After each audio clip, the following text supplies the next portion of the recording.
हरि ओम मंगलमूर्तये नमः। ओम गणाधिपतये नमः। यदुपादिपङ्कजध्वानैः श्रुतयः श्रुतिमागता स्पन्दमाना हृदिदेशे ध्याये ब्रह्ममयं गुरुम्। संस्कृतम भारतम आमुख पटल पर आज पुनः आप सभी विद्वज्जनों का, समस्त सुधी श्रोता बंधुओं का, समस्त ज्योतिषानुरागियों का एवं विद्यार्थी जनों का स्वागत है। कल 19वां अध्याय पूर्ण हुआ था, दृष्टिफलाध्याय। विशेष प्रश्न तो किसी ने कुछ नहीं लिखा, पर समापन जब हो रहा था तो समय पूर्ण हो गया था, इसलिए उसको अंतिम श्लोक को कहने के बाद जो भाव कहता नहीं कहा। एक सज्जन ने फोन करके कहा कि उनको आशय नहीं स्पष्ट हो सका है, यद्यपि श्लोकों का अर्थ तो समझ गए, पंक्तिशः अर्थ भी कर लिया, लेकिन भाव उसका आशय जो है वो थोड़ा कम स्पष्ट हो पाया है। कह रहे हैं अगर पुनः कहते तो कृपा होगी। इसमें कृपा की कोई बात नहीं है, ये तो ग्रंथ अध्ययन चल ही रहा है। और कहीं कोई बात मैंने तो कई बार कहा है कि आप चाहे तो लिख करके दें, नहीं तो पूछ भी सकते हैं, मैसेज कर सकते हैं, कोई इसमें किसी प्रकार का संकोच न करिए।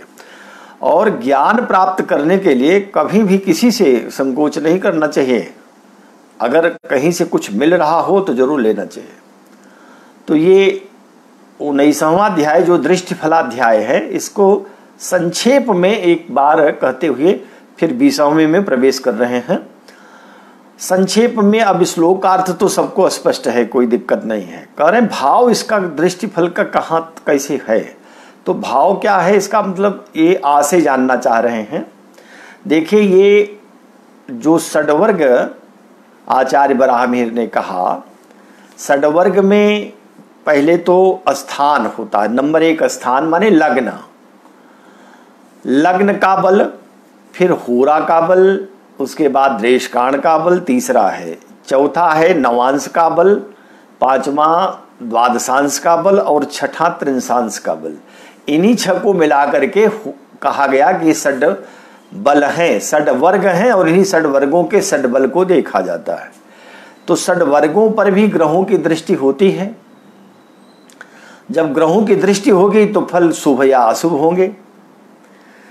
तो पहला तो स्थान बल जो जिसको कहते हैं, उसमें 3 प्रकार का बल बता दिया, 3 प्रकार की दृष्टि बताई। चंद्रमा को बता दिया और कह दिया कि चंद्रमा की भांति सूर्य की भी दृष्टि को समझना चाहिए। तो सूर्य पर दृष्टि अगर समझेंगे तो चंद्रमा पर सूर्य की दृष्टि हो, तो ये तो सुना समझा गया। लेकिन सूर्य पर जब चंद्रमा की दृष्टि हो गई तो ऐसे ही समझना चाहिए कि सूर्य में जब सूर्य की दृष्टि चंद्रमा पर हो रही थी तो जो फल है वही फल चंद्रमा जब सूर्य को देखेगा तो फल रहेगा। ऐसे समझ लेना चाहिए। चंद्रमा का तो पूरा विस्तार से कह दिया कि चंद्रमा जिन जिन राशियों में होगा, जहां होगा, उन पर कहीं से भी स्थित ग्रहों की जब दृष्टि होगी तो क्या फल होगा। इसी को आप सूर्य की भांति भी समझ लीजिएगा। और तीसरा, लग्न को भी इसी तरह से जानिएगा। लग्न पर भी जो दृष्टि विभिन्न ग्रहों की होगी तो उन ग्रहों की दृष्टि होने पर सूर्य चंद्रमा की एक जैसी दृष्टि का फल समझ लिए तो लग्न का फल हो गया। एक वर्ग का पर दृष्टि का फल ये इस प्रकार से बता दिया, स्पष्ट उन्होंने वहां कहा है आचार्य ने, उसको देखकर समझ लेना चाहिए। अब दूसरा होरा बल है। तो होरा बल में 2 भाग होरा के किए गए, एक सूर्य की होरा, एक चंद्र की होरा। कल इसको हमने बताया था, पर ठीक है और स्पष्ट समझ लें। तो होरा में 2 भाग हुए। अब ग्रहों के अंशों से ग्रहों को रखेंगे या तो सूर्य की होरा में या चंद्र की होरा में, जहां ग्रह पड़ेगा उसी में रखेंगे। जैसे मान लीजिए कि हम मंगल का होरा निकालना चाहते हैं और मंगल मेष राशि का है, 16 अंश का है, मान लीजिए 16 अंश 20 कला 40 कला कुछ भी, तो 15 अंश से अधिक हो गया तो ये किसकी होरा में बैठेगा? तो चंद्रमा की होरा में, क्योंकि विषम राशि है। 15 अंश तक तो सूर्य की होरा होगी, 15 फिर उसके बाद चंद्रमा की। ऐसे सभी ग्रहों का निकाल लीजिए। तब जब सूर्य के होरा में बैठे ग्रह हों या चंद्रमा के होरा में बैठे ग्रह हों, तो देख लें कि 2 दल हो गया। इसी को उन्होंने दल कहा। तो जो 2 दल हुआ, इसमें चंद्रमा की होरा में बैठे हुए ग्रह जब चंद्रमा को लग्न कुंडली में देख रहे हों, तब जान लीजिए कि चंद्रमा का होरा शुभ फल देने वाला रहेगा।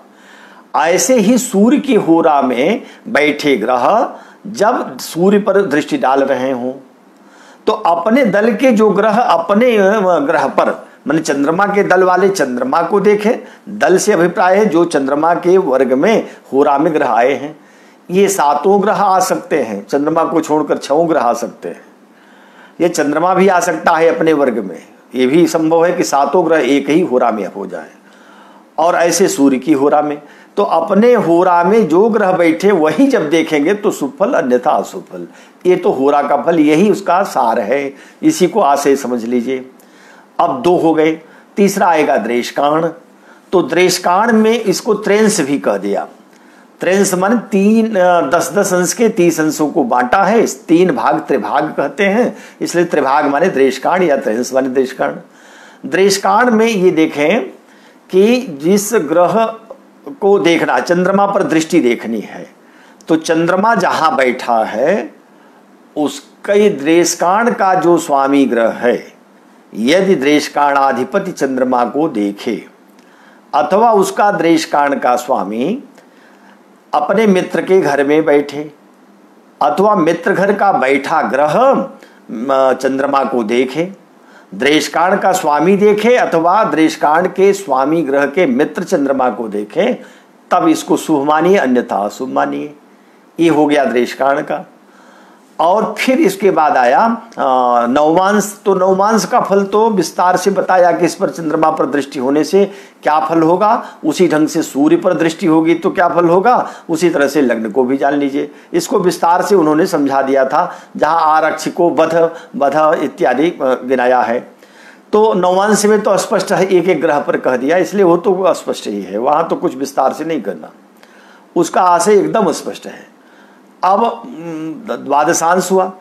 तो द्वादशांश में जैसे राशि का बताया कि जिस राशि में चंद्रमा बैठा हो उस पर भिन्न भिन्न ग्रहों की दृष्टि से जो फल होगा, वैसे द्वादशांश में भी चूंकि 12 राशियां होती हैं, वहां जहां भी चंद्रमा बैठा होगा उस पर जो ग्रहों की दृष्टि होगी बिल्कुल लग्न के दृष्टि की भांति यहाँ द्वादशांश में भी दृष्टि, चंद्रमा पर दृष्टि का फल शुभ अशुभ समझ लेना चाहिए।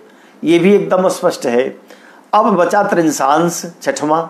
तो त्रिंशांश में चूंकि सूर्य चंद्रमा का भाग होता ही नहीं है, उसमें केवल जो है मंगल के साथ शुक्र, बृहस्पति, बुध, शनि, इतने ही ग्रह होते हैं।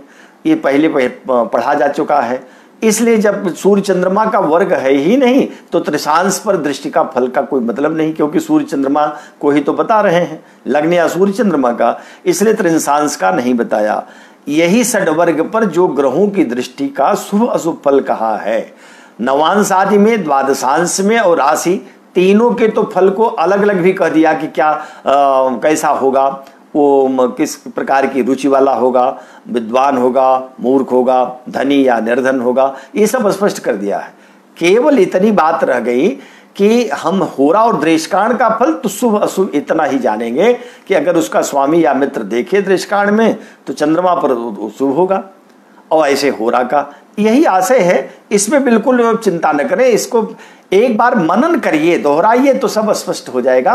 और श्लोक का अर्थ तो स्पष्ट ही है, फिर भी कहीं अगर कोई भ्रांति हो तो आप लिखें, संकोच न करें, लिख दें, फिर उसका फल हम बताते हैं। जैसा भी रहेगा उसका शंका का समाधान करेंगे। अब ये 19 अध्याय पूर्ण हो चुके। 20वें अध्याय में आइए। यहाँ भाव फलाध्याय है, माने भाव के फलों को बता रहे हैं। सूर्यादि ग्रह 12 भाव में अलग अलग बैठते हैं, जिससे जन्मांग चक्र बनता है। 12 भाव तो सभी जानते हैं, ज्योतिष में तो ये मूल है, मुख्य है।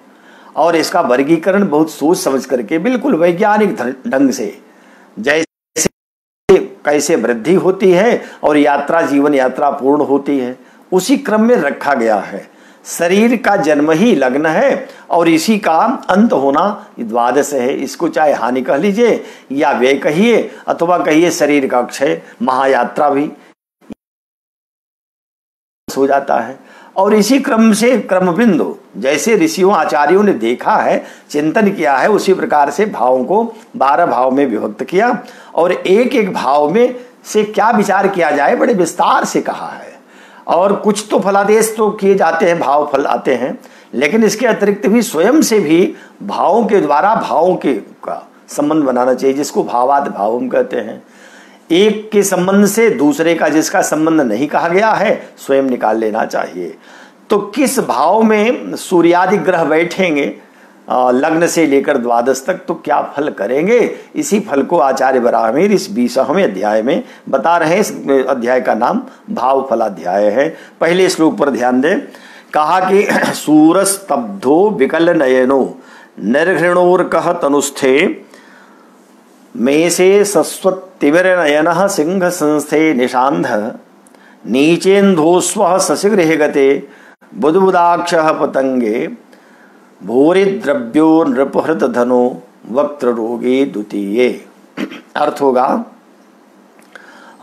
अर्क तनुस्थे, अर्क माने सूर्य, तनुस्थे लग्नस्थे, अगर सूर्य लग्न भाव में स्थित हो जाए, प्रथम भाव कह लीजिए, लग्न कह लीजिए, तनु कह लीजिए, अनेक नाम दे दिया गया है। तो प्रथम भाव में या लग्न में जब अर्क स्थित हो, सूर्य के स्थित होने पर भाव फल में एक बात जरूर ध्यान रखना चाहिए।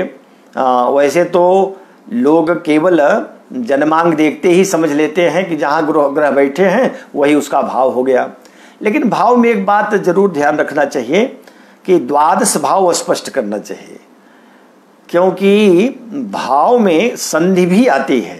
एक भाव से दूसरे भाव के बीच में एक संधि होती है, भाव संधि। अगर संधि में ग्रह पड़ गया तो फल देने में असमर्थ हो जाता है।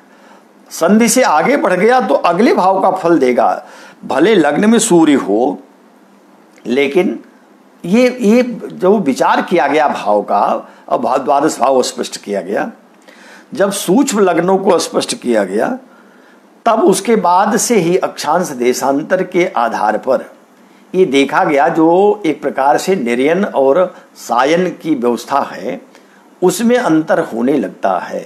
निर्यन सायन से कैसे होगा, तो निर्यन सायन के आधार पर जैसे सूर्य आदि की संक्रांति भले ही अब 23-24 दिन का अंतर कर रही हो, लेकिन हम लोग चूंकि निर्यन परंपरा को ही मानते, फलादेश उसी से घटित होता है, इसलिए मानेंगे तो निर्यन ही, सायन नहीं मानते। पर निर्यन में भी संधि होने लगती है भाव के, तब भाव अधिक अंश का ग्रह हो गया हो और भाव कम का हो तो आगे वाले में बढ़ जाता है, तब अगले भाव का फल देने लगता है। ऐसी स्थिति के लिए ही कहा गया कि बिना चलित चक्रेण वृथोक्तम भावजम फलम, चलित चक्र के बिना भावोक्त फल व्यर्थ चला जाता है। युवती रूप संपन्ना पतिहीना यथा न शोभते इत्यादि। तो इसका फल में ये विचार जरूर करना चाहिए कि अधिक अंश का होने से कहीं ग्रह आगे वाली राशि का फल तो नहीं देने लगा, अथवा अभी न्यून बहुत थोड़े अंश का है तो पहले वाले भाव का ही तो फल नहीं आ रहा है। ये पहले सूक्ष्म विचार कर ले, फिर भाव फल कहना चाहिए। तो अब कहा कि अगर मान लीजिए ठीक ठीक भाव में सूर्य लग्न में ही है, ये निर्णय कर लिया गया, तब क्या फल होगा, तो कहा सूरह, सूर होगा, सूर माने वीर, वीर होगा, संग्राम प्रिय, विवाद में लड़ाई झगड़े में उसको आनंद आएगा। लग्नस्थ सूर्य वाले संग्राम में युद्ध में आनंद उठाते हैं, स्वयं भी लड़ते हैं और लड़ाते भी रहते हैं। इसीलिए सूरह और अस्तब्धः, अस्तब्ध रहता है। अस्तब्ध का अर्थ तो एक प्रकार से अस्तंभ ही है, माने बिल्कुल जैसे वो हिले डुले न, खड़ा सा रहे एकदम से। लेकिन इसका अर्थ ये अगर करें तो स्थिर रहेगा, तो क्या अर्थ होगा, इसका अर्थ है कि कोई भी कार्य वो देर से करता, दीर्घ सूत्री होता है। दीर्घ सूत्री एक प्रकार के जो आलसी होते हैं, अच्छा अभी कर लेंगे टालते रहते हैं, वो लग्नस्थ सूर्य वाले ही होते हैं। लग्न में सूर्य है तो दीर्घ सूत्री अवश्य होता है, दीर्घ सूत्री विनश्यति, क्योंकि वह कर्मठ नहीं रह पाता तो अपना जो भी कार्य है उसको बिगाड़ता रहता है। लग्नस्थ सूर्य सूरवीर बनाता है, संग्राम प्रिय करता है और स्तब्ध बना देता है। स्तब्ध माने इसको यही कहे दीर्घ सूत्री। दीर्घ सूत्री माने विलंब से कार्य करने वाला।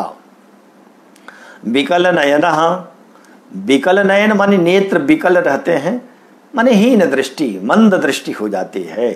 दृष्टि जो है ज्योति मंद पड़ जाती है, विकल नयन होता है। कहीं न कहीं नेत्र से पीड़ा लग्नस्थ सूर्य वाले को अवश्य देखने को मिलती है। निरघृण, और ये निर्दयी भी होता है, इसको दया भाव नहीं रहते, दया से हीन रहता है। लग्नस्थ सूर्य दयावान नहीं बनाता, निर्दयी बनाता है। और अर्क तनुस्थे, ये 4 फल कह दिया। लग्नस्थ सूर्य में सूर्य के कारण जातक सूरवीर होगा, बलवान तो होगा, संग्राम में रुचि तो लेगा, लेकिन दीर्घ सूत्री रहेगा, हर कार्य विलंब से करने वाला होगा। नेत्रों से थोड़ी पीड़ा रहेगी अथवा हीन मंद दृष्टि रहेगी, और उसके साथ निर्घृण, निर्घृण माने निर्दयी होगा। अब कहा कि मेषे सत्स्व, अगर मेष लग्न का हो, तब लग्न में मेष राशि हो तो मेष तो उसकी उच्च राशि है, तो उच्च राशि में सूर्य क्या यही फल करेगा? तो कहा कि हाँ, फल तो लगभग यही रहेगा लेकिन थोड़ा अंतर करेगा, क्योंकि उच्च का हुआ ना, तो क्या होगा? सत्स्व, स माने सहित, स्व माने धन, सधन, धन के सहित धनी होगा, धनाढ्य होगा। और तिमिरी नयन, लेकिन नयन जो है नेत्र वह तिमिर अंधकार में माने दृष्टिहीनता अथवा चक्षु रोगी, नेत्र से रोगी तो बना रहेगा, भले मेष का हो जाए सूर्य, सूर्य मेष का होने पर भी नेत्र को रोक देगा। अच्छा, अगर लग्न में न मेष हो और दूसरा लग्न मान लीजिए सिंह, सिंह तो सूर्य की राशि है, तो सूर्य की राशि सिंह हो, वही सूर्य बैठा हो, तब क्या होगा? कहा तब भी सिंह संस्थे निशांध, निशांध होता है माने रतौंधी होती है, रात्रि में अंधा हो जाता है, दिन में तो देख लेता है सूर्य के प्रकाश में, लेकिन जहां सूर्य गायब हुए, सूर्य के प्रकाश न होने पर दीपक आदि का प्रकाश बहुत थोड़ा उसको काम करता है, रतौंधी होने लगती है, नेत्र का अंधा, चक्षु रोगी नहीं कहें इसको, निशांध माने रात्र्यंध कहें, रात्रि में अंधा रतौंधी वाला होता है। नीचे अगर नीच राशि का हो सूर्य, तुलायाम स्थिति, मान लीजिए तुला राशि का सूर्य है, तब तो नीचे अंधा, तब तो अंधा ही होगा। लग्न में नीच राशि का सूर्य हो, परम नीच का, तो अंधा बना देता है। आरंभ में तो अंधा नहीं होगा, लेकिन धीरे धीरे आंख में ऐसी दिक्कत आएगी जिससे वो अंधा हो जाता है। नीचेंधो अस्वह, अस्वह माने धन रहित, निर्धन कर देता है तुला का सूर्य लग्न में होने पर।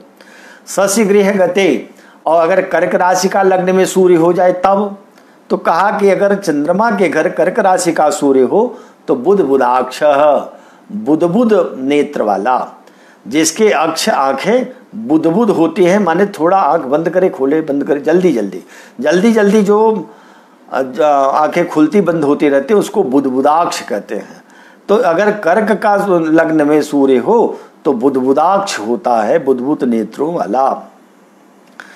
बुधबुध का अर्थ आचार्यों ने कुछ किया है, बुधबुध का अर्थ यही है कि बार बार बंद होना, जैसे बुलबुला होता है, बुलबुला देखा होगा, तो बुलबुला पानी का खुलता है, फैलता है, फिर फूट जाता, ऐसे ही आँख शीघ्र शीघ्र बंद हो, खुलती रहे, तब उसको बुलबुलाक्ष कहते हैं। यदि सूर्य कहते हैं कि चंद्रमा कर्क में हो तो फूली युक्त नेत्र वाला, ऐसा हमारे आचार्य जी ने अर्थ किया। ये अच्युतानंद झा जी कहते हैं कि फूली नेत्र वाला, माने नेत्र में फूली होती है, ऐसा भी हो सकता है हो, बुधबुधाक्ष का ये अर्थ और भी किसी ने किया होगा। फूली जब आंख में हो जाती है तब तो बिल्कुल देख नहीं पाता, वो तो दूसरा एक अर्थ होता है, पर हो सकता है ये भी अर्थ हो। बहरहाल बुधबुधाक्ष कहें बस, पतंगे माने सूर्य के होने से।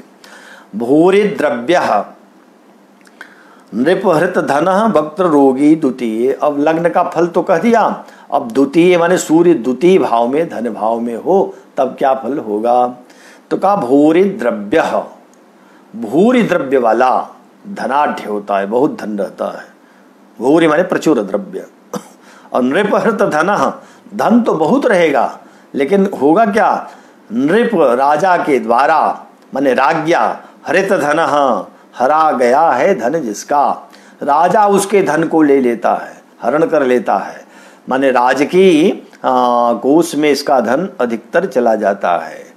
गलत मार्ग से धन कमाएगा तब भूरि द्रव्य होगा, अब भूरि द्रव्य होगा तो स्वाभाविक है कि राजा से टैक्स आए और या हो सकता है पूरा भी धन राजा ले ले। तथा दूसरे सूर्य होने पर एक फल और कहा वक्त्र रोगी। वक्त्र माने मुख, मुख का रोगी होता है, मुख में किसी न किसी प्रकार के कष्ट आ जाते हैं। अनेक प्रकार के कष्ट होते हैं, मुख में ही तो सब है, दांत भी है, जीभ भी है और मुख में गले आदि में कष्ट देता है। तो ये पूरे का अर्थ हो गया और एक बार में ही स्पष्ट है, दोहरा दे रहा हूं। सूरस्तब्ध विकल नयन निर्घृणोर्कस्तनुस्थे। तनु माने लग्न में सूर्य के होने से लग्न के भाव का फल होता है, जातक सूर्य वीर होता है और स्तब्ध दीर्घ सूत्री होता है, विकल नयन विकल नेत्रों वाला माने नेत्र का रोगी, और निर्घृणोर्कः निर्घृण माने निर्दयी होता है। वही सूर्य अर्कः मेषे, मेष राशि का हो माने उच्च का हो तब सस्व अत्यधिक धन वाला धनवान होता है। और तिमिरी नयनः अगर वह मेष का है तो धनवान तो होगा लेकिन तिमिरी नयनः नेत्र में रोग बना रहेगा। और सिंह संस्थे अगर सिंह राशि का सूर्य लग्न में हो तब निशांध रतौंधी वाला होता है।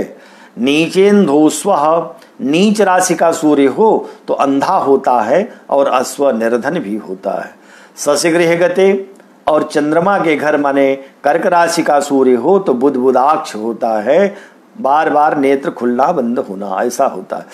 और भूरि द्रव्यो, अब दूसरे भाव का फल बता रहे हैं। शेष में अगर मान लीजिए 4 राशि तो गिनाया कि मेष का हो जाए या सिंह का हो या तुला का या कर्क का, इसके अलावा अगर है तो ऊपर वाला फल जो सूर स्तब्ध विकल नयन निर्घृण कहा है वो बाकी सब राशियों में होगा।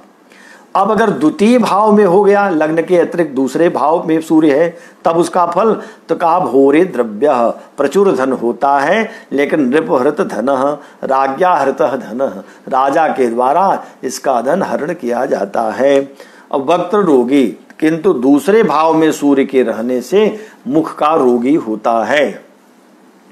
अब तीसरे भाव में सूर्य रहे तब क्या फल होगा, तो कहा मत विक्रम वांस तृतीय गेर के विसुख पीड़ित मानस चतुर्थे, ससुतो धन वर्जित त्रिकोणे बलवान शत्रुजितश्च शत्रुयाते। मत विक्रम वांस तृतीय गे अर्के, तृतीय गे अर्के तीसरे भाव में अर्क माने सूर्य के जाने पर, सूर्य अगर तृतीय भाव में हो तब मति विक्रम, मति माने बुद्धिमान और विक्रमवान माने पहलवान पराक्रमी, तो मतिमान माने बुद्धिमान भी होता है और पराक्रमी, तृतीय भाव पराक्रम का है भी तो बुद्धि और बल दोनों देता है।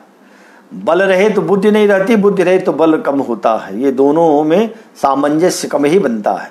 लेकिन तीसरे सूर्य आ जाए तो बुद्धिमान बलवान दोनों बनता है। विसुख पीड़ित मानस चतुर्थे, चतुर्थे अगर चौथे भाव में सूर्य आवे तब विसुख सुख रहित कर देता है, सुख क्षीण कर देता है। और मानस पीड़ित, मन से पीड़ा रहती है, मानसिक पीड़ा बहुत होती है जब चौथे सूर्य रहता है। केवल 1-2 ही शब्द बता रहे हैं एक भाव में स्थित ग्रह का, लेकिन ये भी जो फल कहे जा रहे हैं बिल्कुल जो खाटी का फल है, बिल्कुल ठीक ठीक फल जो सटीक घटता है उसी को कह रहे हैं। बाकी तो लोग विस्तार से जन्म पत्रिकाओं में लिख देते हैं कि चौथे सूर्य हो तो ये होगा, 10 फल लिखेंगे, कुछ मिलेगा कुछ नहीं मिलेगा। लेकिन यह जो फल कहा जा रहा है ये अधिकांश फल घटित होगा, तो यदि चतुर्थ स्थान में सूर्य बैठा हो तो दो बातें होती, विसुख सुख रहित होता है। अब ये सुख रहित कैसा है, तो मातृ स्थान है तो माता का सुख भी क्षीण हो जाता है। थोड़े दिन तक माता का सुख मिला, उसके बाद माता से वियुक्त हो गया। और मानस पीड़ित, मानस यहाँ मन से संबंधित, मन संबंधित जो पीड़ा है उससे ये मानसिक पीड़ा से व्यग्र रहता है। पीड़ित मानस चतुर्थे ससुतो धन वर्जित त्रिकोणे, और यदि त्रिकोण में हो, त्रिकोण माने पंचम, त्रिकोण माने नवम भी है लग्न भी है, लेकिन जब भाव फल कहेंगे तो जैसे चतुर्थ और षष्ठ के बीच में अगर त्रिकोण है तो पंचम ही अर्थ लेना चाहिए। पंचम स्थान में होने से ससुतो, सुत के सहित संतान का सुख रहता है। एक ही पुत्र हो जरूर पुत्र सुख रहेगा, ससुतो। और धन वर्जित, लेकिन धन रहित कर देता है।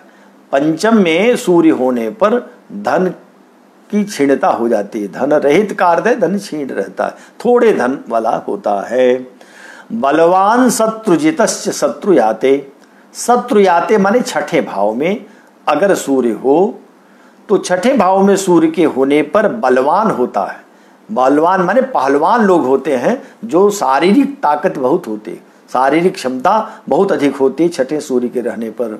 छठा एक प्रकार से रोग भी स्थान है, शत्रु स्थान है, रिपु ऋण और रोग। लेकिन ये सूर्य या पापग्रह जब छठे आते हैं तो उसको बलवान बना देते हैं। बलवान बना देते हैं माने रोग आदि क्षीण हो जाते हैं और पराक्रमी हो जाता है। तो तीसरे छठे 10वें 11वें को आप लोगों ने तो पहले से ही जाना कि उपचय स्थान है, तो उपचय का सूर्य बलवान फल करेगा, इसलिए छठे सूर्य बलवान और शत्रुजित, शत्रु को जीतने वाला, शत्रुंजय योग हो जाता है। इसको अजात शत्रु तो नहीं कहते, लेकिन इतना है कि शत्रु को जीत लेता है, शत्रुंजय योग हो जाता है, माने शत्रु को जीतने वाला। विवाद भी होता है, शत्रु बहुत होते हैं, लेकिन सब शत्रु इससे, इसके प्रभाव से या इसके पराक्रम से परास्त हो जाते हैं। तो ये दूसरे श्लोक का अर्थ भी हुआ और सूर्य के छठे भाव तक का फल बता दिया। अब 7वें भाव में देखें, ये तीसरे श्लोक को देखें।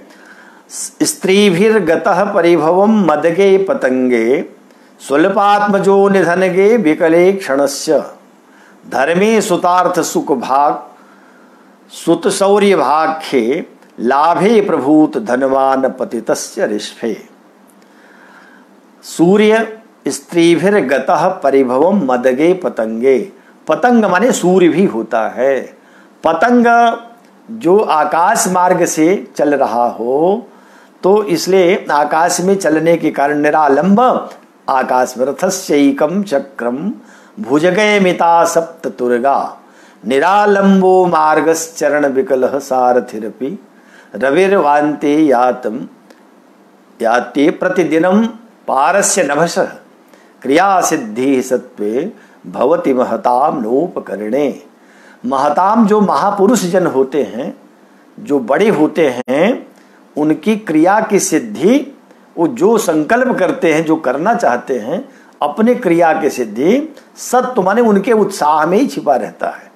इतने उत्साही होते हैं कि उसी उत्साह कार्य संपन्न कर लेते हैं।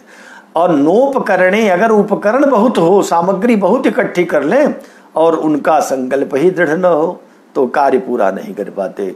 इसलिए सूर्य को ही देखिए तो इतना बात गिना दिया, रथस्यैकम चक्रम, एक ही रथ है जिस पर विराजमान है।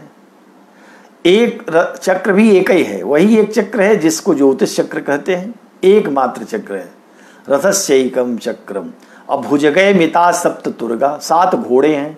ये 7 जो रश्मियां हैं सूर्य की, प्रधान रश्मियां सप्त है ना, 7 रंग जो दिखाई पड़ते हैं, इनको 7 तुर्ग कहा गया, घोड़े हैं सप्त तुर्ग। और निरालंबो मार्ग, मार्ग भी इनका आलंबन रहित है।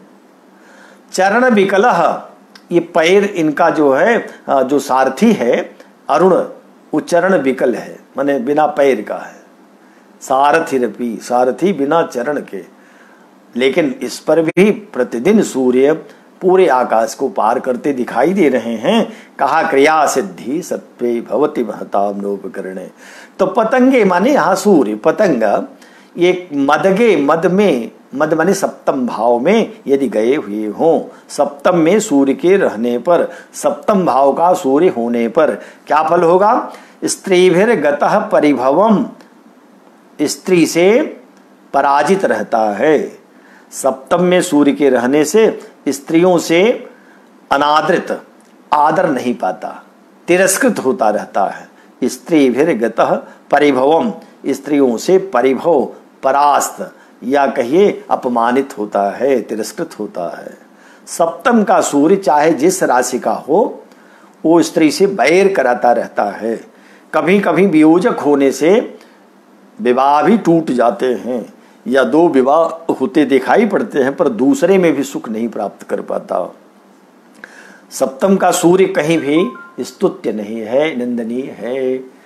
तो कहा कि स्त्रीभिर गतः परिभवम मदगे पतंगे स्वल्पात्मजो निधनगे, निधन अष्टम, अष्टम स्थान में सूर्य गया हो तब स्वल्पात्मजः, थोड़े ही आत्मज बने संतान होते, स्वल्प संतान होते, एक या दो संतान बस, इससे अधिक नहीं। अष्टम सूर्य होने पर स्वल्प संतान वाला। आत्मज, आत्मा से उत्पन्न, इसलिए पुत्र को या कन्या को आत्मज या आत्मजा ही कहते हैं। नाम लिख दिया और कह दिया कि आत्मज माने किसके पुत्र हैं। तो आत्मज क्यों कहते हैं? क्योंकि आत्मा से ये उत्पन्न हो रहा है, अपनी ही आत्मा पुत्र रूप में आ जाती है। आत्मा वही जायते पुत्र, वेद मंत्र भी है। तो ये स्वल्पात्मज, थोड़ी संतान वाला। कब? निधनगे, जब अष्टम में सूर्य हो। और विकले क्षणस्य, एक फल और कह दिया कि नेत्र भी इसके विकल रहते हैं, नेत्र से भी कष्ट बना रहता है। अष्टम सूर्य में नेत्र से कष्ट भी होता है। और धर्मे सुतार्थ सुख भाग, अगर धर्म में स्थान में हो नवम भाव में, धर्म स्थान नवम भाव या भाग्य भाव, तो भाग्य भाव में सूर्य के होने से सुख भाग, सुख प्राप्त करता है, सुख का भागी होता है, सुखी रहता है। सुख सौर्य भाग खे, खे माने 10 में, अगर दसम स्थान में सूर्य हो, कर्म स्थान में सूर्य के होने से क्या होगा? सुख सौर्य भाग, सुखी भी रहेगा, सौर्य माने पराक्रम, सूरता वीरता का कार्य भी करेगा, पराक्रमी भी होगा। लाभे प्रभूत धनवान, लाभ भाव में अगर सूर्य हो एकादश स्थान में, तो प्रभूत धनवान, बहुत धन वाला होगा, बहुत धन रहता है। अपतितश्च ऋष्फे, लेकिन ऋष्फ में, ऋष्फ माने द्वादश भाव, व्यय स्थान, व्यय स्थान में अगर सूर्य आ जाए तब पतित होता है। पतित माने भ्रष्ट होता है।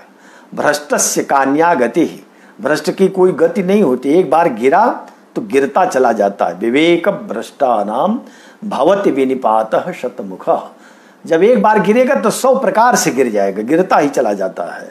इसलिए भ्रष्ट जो है, इसीलिए कहा कि जब सब श्वेत वस्त्र पहनिए, साफ वस्त्र, तो साफ वस्त्र पहनने वाले का अगर कहीं गंदगी आ गई वस्त्र पर तो खुद देखेगा, उसको साफ कर देगा, तुरंत साफ करता है। और यदि गंदा वस्त्र पहना है तब वो कहीं गंदगी लग जाए पता ही नहीं चलता।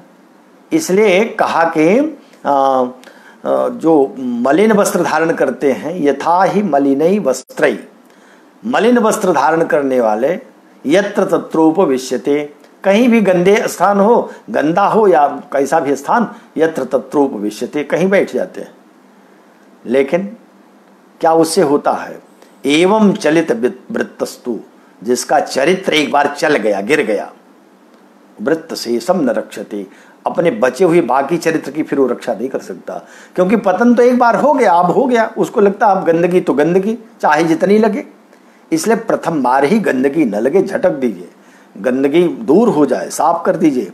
ये बात तब नहीं समझ पाता व्यक्ति जब ऋष्भ में सूर्य चला जाए, द्वादश में सूर्य हो, तो वह अपराध करता है, वो भ्रष्ट हो ही जाता है।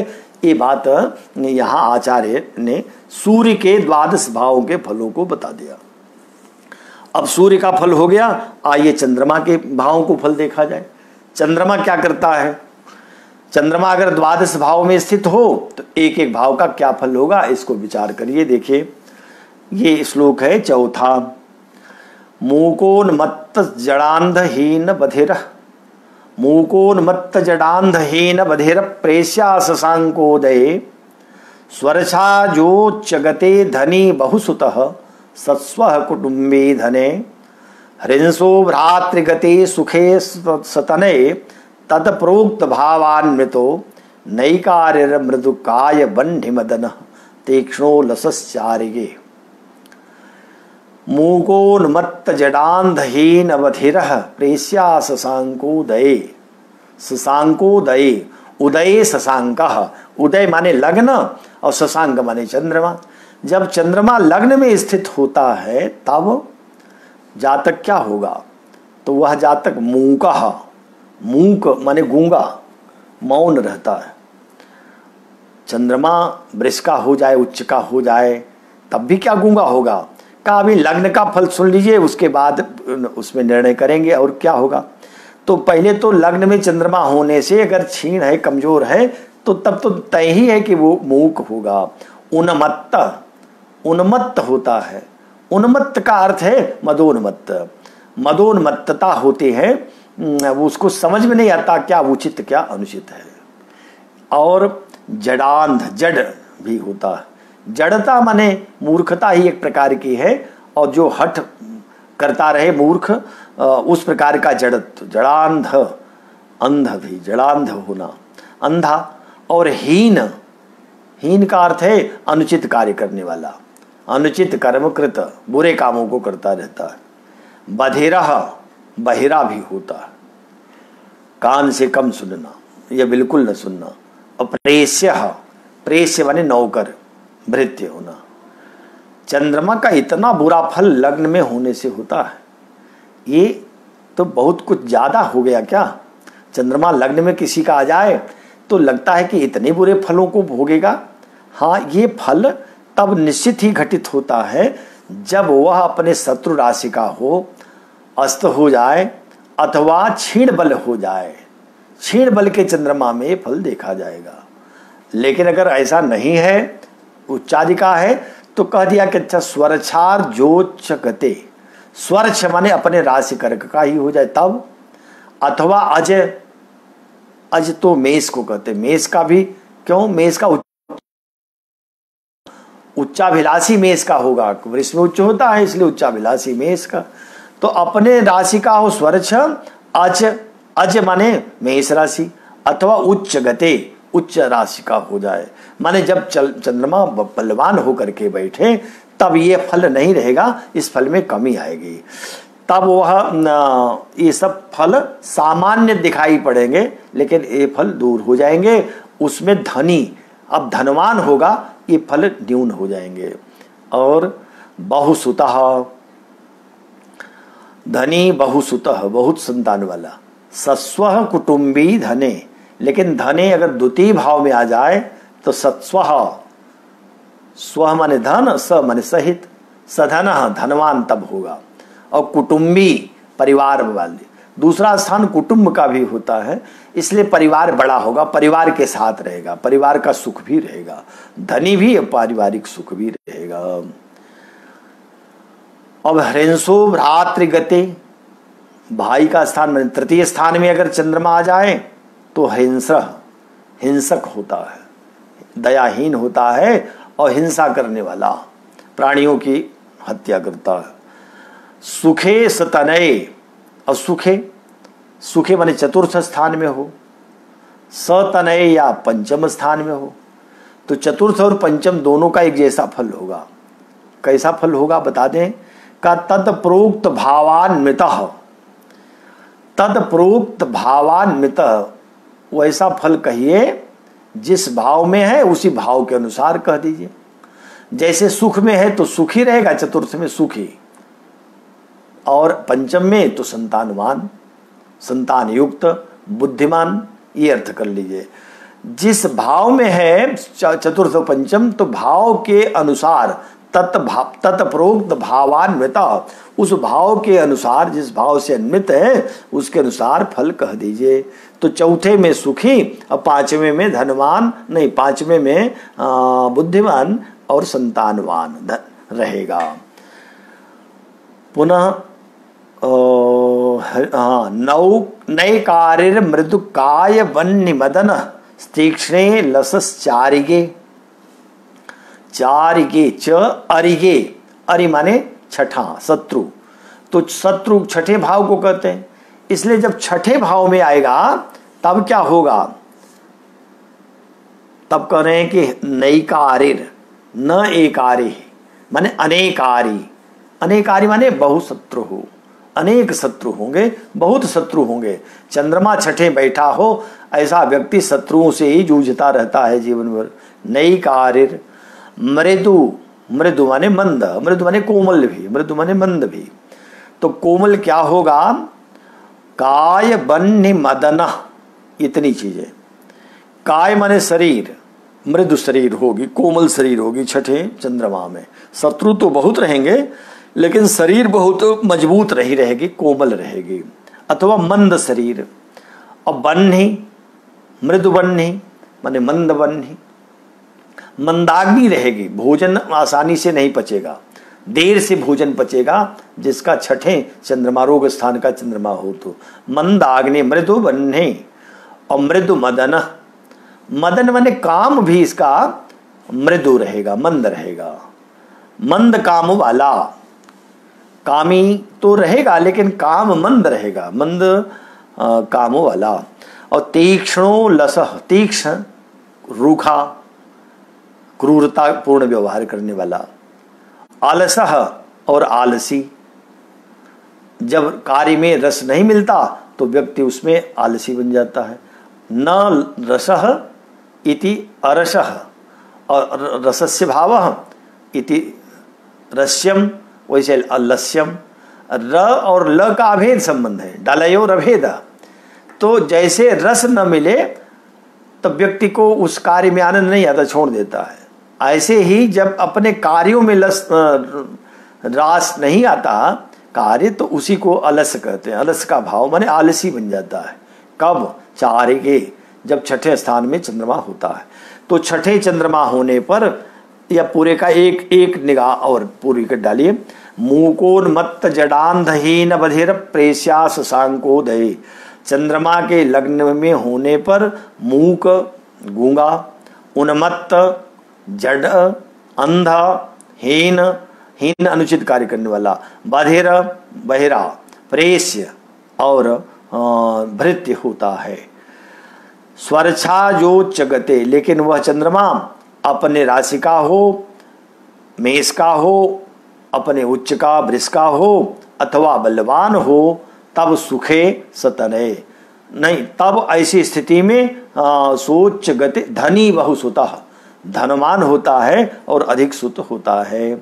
सस्वः कुटुंबी धने, और धन स्थान में जब चंद्रमा द्वितीय भाव में होता है तो धनी होता है और परिवार के सुख से युक्त रहता है। हृंसो भ्रातृगते, तीसरे चंद्रमा हो तो हिंसक होता। सुखे सतनये, चौथे या पांचवें होने पर, चौथे में सुखी, पांचवें में संतान और बुद्धिमान वाला होता है, बुद्धि और संतान युक्त होता है। नैकारिर, छठे स्थान में आने पर चारिगे, न एक अरे माने अनेक शत्रुओं वाला, मंद शरीर, अल्पकाय क्षीण काय वाला, तथा अल्प बन्ही मंदाग्नि, तथा अल्प मदन स्वल्प काम वाला, तीक्ष्ण क्रूर तथा आलसी होता है। पांचवें का देखें फिर श्लोक का अर्थ। ईर्ष्युस्तीव्र मदो मदे बहुमति, व्याधर दितश्चाष्टमे, सौभाग्यात्मज मित्र बंधु धन भाग, धर्म स्थिते शीत गौ, निष्पत्तिम समुपैति धर्म धनधि, शौर्य युतः कर्मणे कर्मगे, ख्यातो भाव गुणान्वितो भवगते, क्षुद्रोंगहीनो व्यये। ईर्ष्युस्तीव्र मदो मदे, मदे मद कहते हैं सप्तम स्थान को, सप्तम भाव को। चंद्रमा जब सप्तम भाव में जाए तो ईर्ष्यु, ईर्ष्या करने वाला, ईर्ष्यालु होता है, हमेशा दूसरों से ईर्ष्या बनी रहती है। वो अपने से बड़ा भी हो तब बड़ा से तो ईर्ष्या करे, समान से तो ईर्ष्या करते, बड़ों से भी, गुरुजनों से भी ईर्ष्या करने लगता है। ईर्ष्यु, ईर्ष्यालु। तीव्र मदह, और मद इसका तीव्र माने अत्यधिक, मद वाला, मदमत्त। बहुमतिर व्याधिर द्वितीयश्चाष्टमे, अष्टम का चंद्रमा हो तो बहुमति, बहुत बुद्धि वाला, बुद्धि तो अच्छी होगी, लेकिन व्याधिर देतः, व्याधि से इसको कष्ट होता रहता, व्याधि माने रोग पीड़ित, रोग से पीड़ा मिलती रहेगी। अष्टम चंद्रमा में व्यक्ति हमेशा रोग से पीड़ित रहता है। एक आचार्य ने तो यहाँ तक कहा है कि जिस जातक के अष्टम में चंद्रमा हो उसको वैद्य माने डॉक्टर के घर के पास अपना घर बना लेना चाहिए, क्योंकि रोज उसको जरूरत पड़ती रहेगी डॉक्टर की, रोग पीड़ित तो रहेगा। इसलिए व्याधर देता, अष्टम में चंद्रमा होने से व्याधि, रोग से पीड़ा होती रहती है। सौभाग्यात्मज मित्र बंधु धन भाग, धर्म स्थिते शीत गौ, और धर्म स्थिते शीत गौ, चंद्रमा जब धर्म स्थान नवम स्थान में होता है तब सौभाग्य युक्त होता है, अत्यधिक सौभाग्य इसका रहता है। आत्मज, संतान का सुख रहता है। मित्र, बंधु, धन, भाग्य आदि से संपन्नता बनी रहती है। कब? धर्म स्थिते, नवम भाव में चंद्रमा के होने पर। फिर निष्पत्तिम समुपैति धर्म धनधि सौर्येर युतः कर्मगे, कर्मगे माने दसम स्थान में यदि चंद्रमा हो कर्म भाव में तो निष्पत्तिम समुपैति, निष्पत्ति माने निष्पादनम सर्व कर्मम समुपैति, माने जो काम आरंभ करेगा उसकी निष्पत्ति कर लेगा, जो कार्य आरंभ किया कार्य की पूर्ति करेगा, कार्य को संपन्न कर देगा। निष्पत्तिम समुपैत, निष्पादन को कर लेता है। धर्म, धन और धी, धी माने बुद्धि, शौर्य युक्त, और शौर्य माने पराक्रम युक्त होता है। कार्य को आरंभ के कार्य को दसम चंद्रमा से संपूर्ण पूरा करता है, और धर्म, धन, बुद्धि तथा शौर्य से युक्त होता है, पराक्रम से युक्त। दसम के चंद्रमा नवम के चंद्रमा का बहुत अच्छा फल कहा। और अब का ख्यातो भाव गुणान्वितो भवगते, भव माने शंकर जी, शंकर जी को भव कहते हैं। भवम भवानी सहितम नमामि, भव माने शंकर जी को भवानी के सहित प्रणाम करते हैं। तो भव माने शंकर जी, शंकर जी कुल कितने हैं? तो ये रुद्र हैं, रुद्र कुल 11 होते हैं, इसलिए भवगते माने एकादश गते, 11वें भाव में अगर चंद्रमा आ जाए तब क्या होगा? तो का ख्यातः, ख्यात माने प्रसिद्ध, प्रसिद्ध होता है। और भाव गुणान्वितः, भाव और गुण से भी युक्त रहता है, भाव भी इसके अच्छे रहते हैं, सद्भाव वाला, और सद्गुणों से युक्त रहता है, ये भी फल अच्छा होता है। लेकिन क्षुद्रोंगहीनो व्यय, व्यय में चंद्रमा 12वें चला जाए तो क्षुद्र माने हरिंस स्वभाव, हिंसक स्वभाव भी होता है। और कैसा होता? अंगहीन, अंग से विकलता रहती है, कोई अंग की हीनता देखी जाती है। तो 12वें चंद्रमा का फल अच्छा नहीं होता। एक बार पूरे कार्य देख लें फिर आगे चलते। ईर्ष्युर तीव्र मदो मदे बहुमतिर व्याधर देतश्चाष्टमे, जब अष्टम नहीं मदे पहले सप्तम स्थान में चंद्रमा हो तो ईर्ष्यु, ईर्ष्यालु होता है, तीव्र मद रहता है, बहुमति। लेकिन अगर अष्टम में चंद्रमा हो तो बहुत अधिक बुद्धि वाला, बुद्धिमान, व्याधर देता है, लेकिन रोग से पीड़ित रहता है।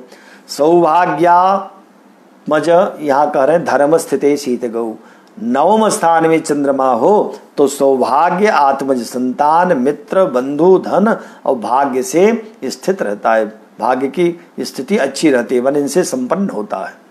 कर्मगे, अगर दसम में चंद्रमा हो तो निष्पत्तिम समुपैति, जो कार्य आरंभ करेगा उसको पूर्ण करेगा, कार्य को संपादित करता है, सर्वम सभी कार्यों को।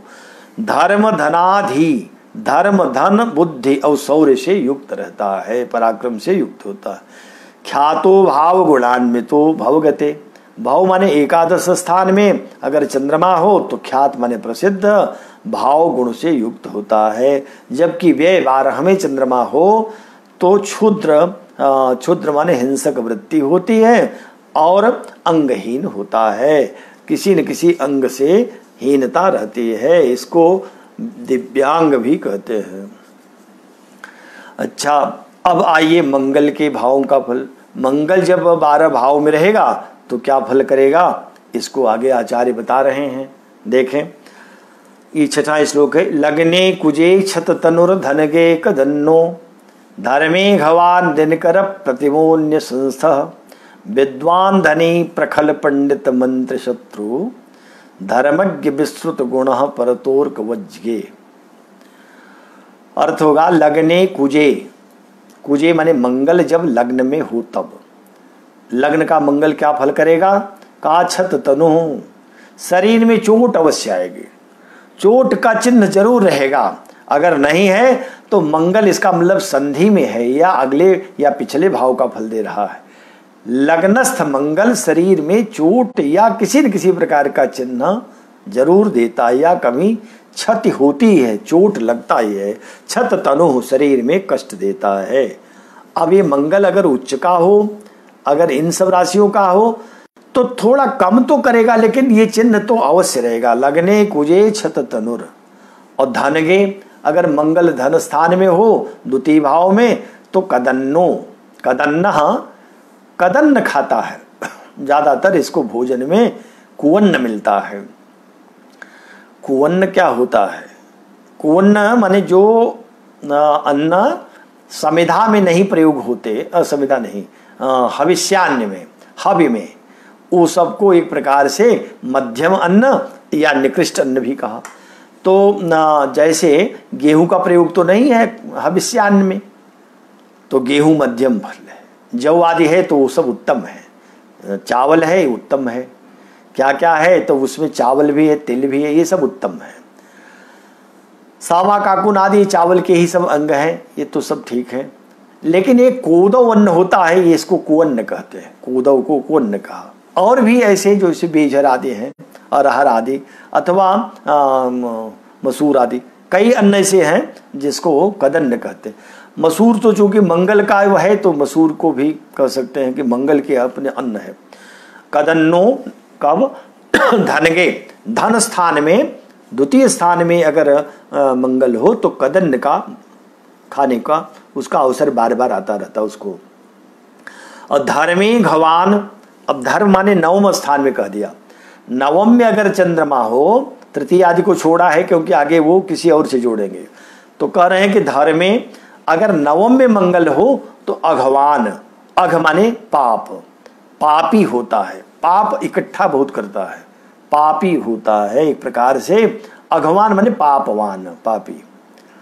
दिनकर प्रतिमोन्य संस्था, अन्य संस्था, अब 3 को छोड़ दीजिए, पहला लग्न, दूसरा धनु, तीसरा धर्म, इन तीनों भावों को छोड़ दीजिए तो बाकी तो 12 में 3 अगर कम कर दिया तो 9, तो 9 स्थान और बचे। इन 9 स्थानों में अगर स्थित हो जाए तो कहा दिनकर प्रतिमा, दिनकर माने सूर्य, जैसे सूर्य का फल अभी कहा गया तो सूर्य का और मंगल का, शनि का, कुछ कुछ राहु केतु को भी जोड़ते हैं आचार्य, इनके फल प्रायः समान होते हैं, कहीं कहीं भेद करते हैं। तो यहाँ 3 का भेद करके बता दिया कि ये फल तो सूर्य से भिन्न हुए। शेष स्थानों में जैसे सूर्य के फल कहे गए वही फल मंगल का भी समझिए। फिर कहा विद्वान, अब आ गए बुध पर, क्योंकि मंगल का तो फल पूरा हो गया ना। 9 तो सूर्य की भांति 9 स्थानों का बता दिया और 3 स्थान है मंगल का अपना, उनका अलग अलग फल कह दिया। क्या फल कहा, लग्ने कुजे छत तनु, लग्न में है तो शरीर को चोट चपेट, शरीर में चिन्ह रहेगा। और कदन्ना धनगे, धन में है तो कुअन्न का खाने का अवसर होता। धर्मे अघवान, नवम में है तो पापी होता है। ये सूर्य का फल ऐसा नहीं था, ये भिन्न हो गया। बाकी शेष भाव में सूर्य का जो फल कहा वो मंगल में भी जान लेना चाहिए। अब आइए बुध का फल, तो करें विद्वान धनी प्रखल पंडित मंत्र शत्रु धर्मज्ञ विस्तृत गुण परतोर्क वज्ञे। गे माने बुध, अगर लग्न में हो तो लग्न में होने पर क्या करेगा, विद्वान बनाएगा, विद्वान होता है जातक। दूसरे हो तो धनी, और तीसरे हो तो प्रखल, प्रखल खल दुष्ट, अत्यधिक दुष्ट। चौथे हो तो पंडित, पांचवें हो तो मंत्री, मंत्री बनाता है, और छठे हो तो अशत्रु, अशत्रु माने शत्रु रहित, शत्रु नहीं होते छठे बुध, शत्रुओं को नष्ट कर देता है, या ये शत्रुता करता ही नहीं, शत्रुओं से भी मिल लेता है तो शत्रु रह ही नहीं जाते। और सातवें अगर हो तो धर्मज्ञ, धर्मज्ञ होता है। आठवें हो तो विस्तृत गुण, विस्तृत गुण माने जिसके गुण बहुत ही प्रसिद्ध हो, माने ख्यात गुणों वाला, जिसके गुण ख्यात हों। और परतः अब 9, 10, 11, 12 4 को छोड़ दिया, कहा इन चारों का कैसे फल होगा, अर्कवत गे। और ये नवम, दशम, एकादश, द्वादश में जैसा सूर्य का फल कहा गया था, सूर्य की तरह ही मंगल बुध भी अपना फल करेगा। एक बार पूरे को देख लीजिए, फिर आज इतना ही हो पाएगा क्योंकि समय भी कह रहा है कि बस जल्दी खत्म करिए। तो लग्ने कुजे छत तनुर धनगे कदन्नो, मंगल अगर लग्न में हो, कुजे लगने, कुछ लग्न में हो तो छत तनु हो, शरीर को पीड़ा होती है, शरीर को कष्ट कष्ट होता है, अथवा छत चोट चपेट के चिन्ह होते हैं या चोट लगती है। धनगे कदन्ना, कुअन्न खाने का बार बार अवसर मिलता है, अधिकतर खाता है जब धन स्थान में मंगल हो। और नवम में मंगल हो तो पापी होता है। इस स्थानों में मंगल स्थित हो तो दिनकर प्रतिमा अन्य संस्था, अन्य भाव में रहने से सूर्य के समान इसका फल जानना चाहिए।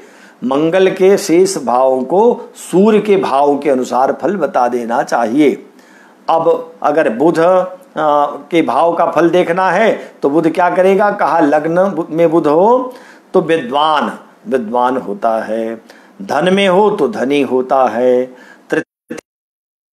होता है दुष्ट, और दुष्ट थोड़ा हो तो ठीक है, प्रखल होता, विशेष दुष्ट होता है। और यदि चौथे हो तो पंडित होता है। पंडित तो कह चुका हूं कई बार कि पंडा से बना है, माने सदसद विवेक करने वाला पंडित होगा। और यदि पंचम में हो तो मंत्री, मंत्री माने सचिव या सलाह देने वाला अथवा सचमुच मंत्री होता। और अशत्रु छठे हो तो इसको शत्रु नहीं होते, शत्रु रहित रहता है। और धर्मज्ञ, और यदि सातवें हो तो धर्मज्ञ, धर्म का ज्ञाता, धर्म को जानने वाला। और यदि अष्टम में हो तो विस्तृत गुण, प्रख्यात गुणों वाला होता है। और परतो शेष भाव में जिनका फल नहीं कहा गया, नवम, दशम, एकादश, द्वादश, उसमें अगर ज्ञ बुध हो तो अर्कवत ज्ञेयम, अर्कवत माने सूर्य की भांति ही, जैसे सूर्य के भाव फल कहे गए उसी प्रकार से बुध के भी भाव फलों को जानना चाहिए। अब समय पूरा हो गया, 6 श्लोक आज पूरे हो गए, कल इस अध्याय को भी समाप्त करेंगे। अब हम लोगों का उत्साह थोड़ा बढ़ गया क्योंकि ग्रंथ आगे अब समापन की ओर धीरे धीरे आ रहा है, 20वां अध्याय चल ही रहा है। बस अब ईश्वर की कृपा होगी तो अतिशीघ्र ग्रंथ पूर्ण होगा। बस आप लोग सहयोग बनाए रहिए। सभी लोगों का धन्यवाद, सबके प्रति ईश्वर से प्रार्थना है कि सबका मंगल हो, कल्याण हो। जयतु संस्कृतम, जयतु भारतम, जयतु ज्योतिषम, शुभम भूयात। धन्यवाद।